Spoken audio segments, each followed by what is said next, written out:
Well, Mayor Eric Adams unveiled his new 2026 executive budget.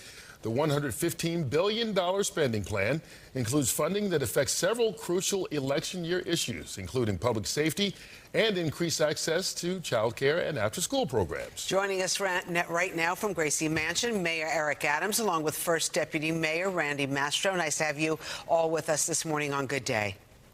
Thank you. Great to be on.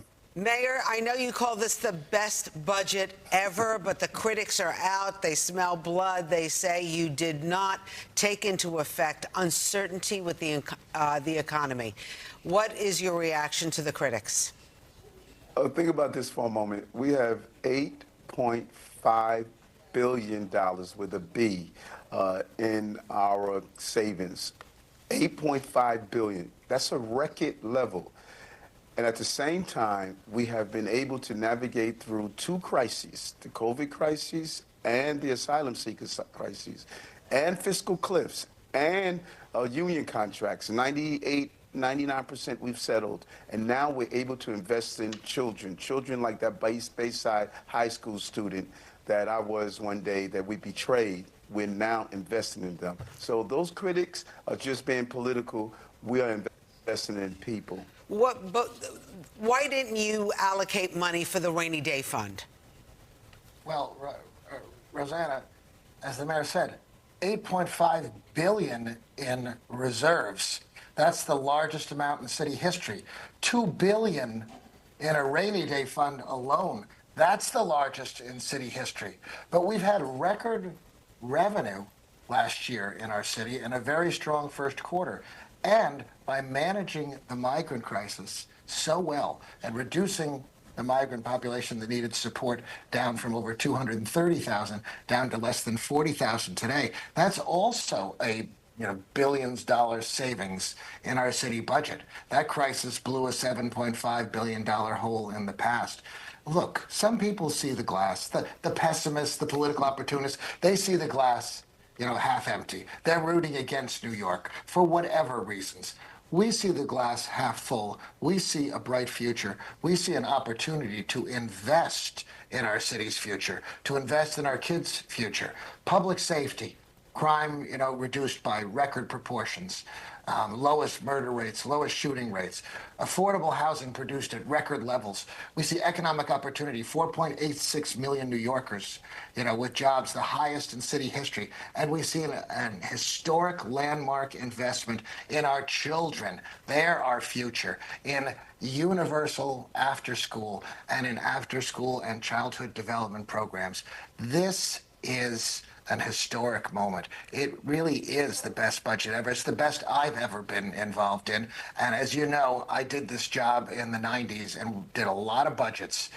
We have the opportunity to invest in our future. I could not be prouder of this administration and this mayor.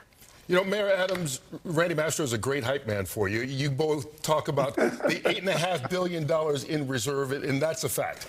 But a lot of the critics will say, well, that $8.5 billion is in reserve because of the federal budget money we got from the federal government, which is $1 billion that they're not doing. The money that we've gotten from the state that we're still fighting to get, and an oncoming recession that a lot of people expect, plus more budget cuts from the Trump administration. So is there enough room, even with that $8.5 billion, if you're spending it in other places, for it to be there in an emergency in the next year or so?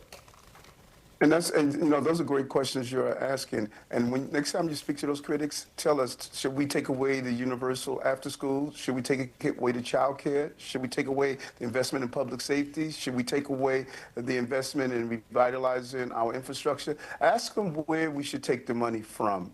They don't have the answers. We've had the answers. We've navigated this city out of two crises and shown that we could budget this city during crises. I really implore everyone to go see that Drop Dead New York documentary during the Beam years.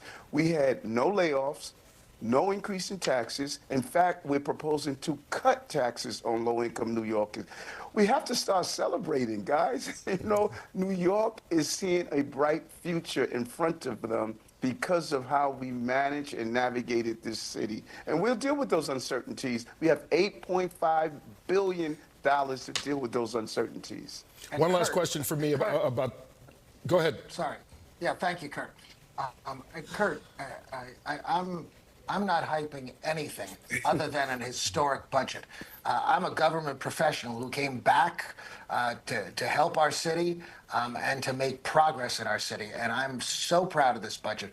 Not a dollar of that reserve, not a dollar of that record reserve is being spent to pay for these additional programs. It's because our revenue has been so strong. It's because we were able to cut some of the spending in other areas, like the many billions of dollars on the migrant crisis, that we have the opportunity now to invest in our city's future. So those reserves are there. There is no one, I believe, in elected office in New York, no big city mayor who's better able to address the issues that may come up in Washington. We are mindful of them. We've planned for them. We have record reserves. And when we need to, Mayor Adams has sued, including to claw back migrant funding, the $80 million that Elon Musk clawed back from a wire transfer.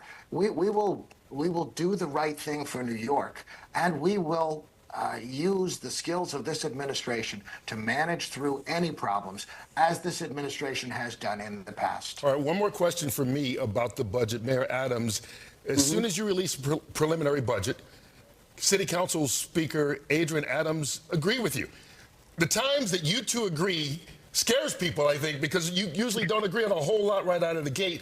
Is this politically prudent and fiscally responsible? And for people that say maybe it's not, this is because this is an election year for both of you running for mayor, what do you say to that? Well, I think that not only was I on the stage of that auditorium at Bayside High School, so too was the speaker, Adrian Adams, two public school students. I went to CUNY College, a public school college. We know how important it is to invest in the future of our city. And we are going to debate on things that we disagree with, but we know what it is to move this city forward during extremely difficult times. And I just want to be consistent. I am not only going to fight to get money that I believe we owe from Washington, but I'm going to do it in the state. You know, other electeds are not talking about the fact that we didn't get $1 billion from the state to deal with the migrant crisis. They're not talking about the $300 million that we're not getting from child care vouchers. That inconsistency should trouble New Yorkers. Parties that do not matter to me. Protecting the people of this city, and I will fight any party to protect the people of this city, and others should be consistent like that. We have not heard from one citywide elected to talk about the issues we're receiving in Albany, but I'm going to speak about them. Hey, Mayor, you got a lot of fighting on your hands because the City Campaign Finance Board once again rejected your request for campaign matching funds. What are you going to do? How are you going to change that and continue, running for office? We still have millions of dollars to campaign on, and I have a record. Others are running from their records.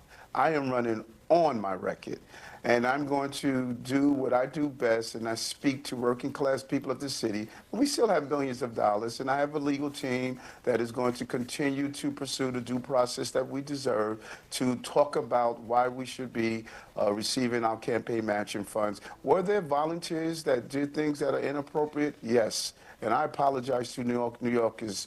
Some people I trusted I should not have trusted. But my campaign did nothing wrong. We broke no laws. And we're going to show that to the Campaign Finance Board. But at the same time, the lawyers will handle that. I'm going to handle running the city and speaking to voters. Who shouldn't you have trusted? I don't need to go into names. The record will show that who was involved in things that were inappropriate.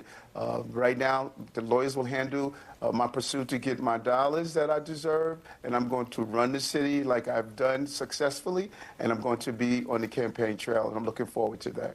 All right, the clock has struck midnight for us. We're out of time with you.